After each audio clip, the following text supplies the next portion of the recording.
because, you created this platform, Go Love Yourself, and that started off as, just a Facebook page, as you've talked about previously. But I just wanted to see if maybe there was like some conversation with your history and how you kind of grew up. You went through a lot of trauma. So is this kind of creation of self-love like out of necessity for yourself? Because, that's not something that maybe you experienced very well in your childhood. So to create this for yourself in your adulthood was kind of a poignant thing for you. There was a question in there. Even know what self-love was. I thought self-love meant that I go get a massage. Right. That I go get a pedicure. That's not what self-love is. Self-love is number one and foremost is how you talk to yourself. You're treating yourself in a way that you would not let somebody else treat you. And you're treating yourself in a way that you would not treat somebody else. Why?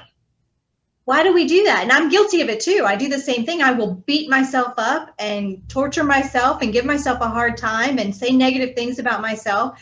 I wouldn't treat somebody else that way. Why do I treat myself that way? It's how you talk to yourself and how you treat yourself. And number two, it's that taking that time for yourself. Even like you do, Karen, like you say, even though you're in a marriage, you still have your own time and you do things on your own because that's healthy. Well, I do know that it is because of my childhood and the rough upbringing that I had and the type of love. I don't want to say that I wasn't loved because my parents did love me. They just didn't know how to love me in a healthy way. So it was the type of love that I was given translated into years of me abusing myself and allowing other people to abuse me in my life.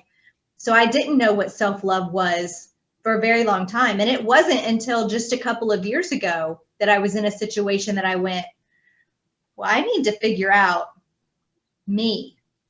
I need to figure out this space and what's happening before I bring somebody else into it. And I mean, that's really where it came from, was trying to figure out self-love.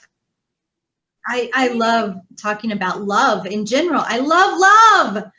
It's so interesting because I'm literally obsessed with love.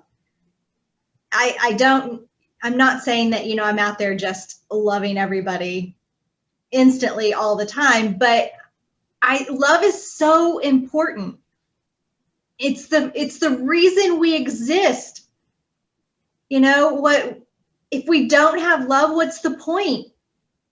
We have to love each other and we have to love ourselves. I think a lot of people have issues with self-love. But I would like to end this with reading a Rumi poem. If I love myself, I love you. If I love you, I love myself. And the circle of life, therefore, is complete with the ring of love.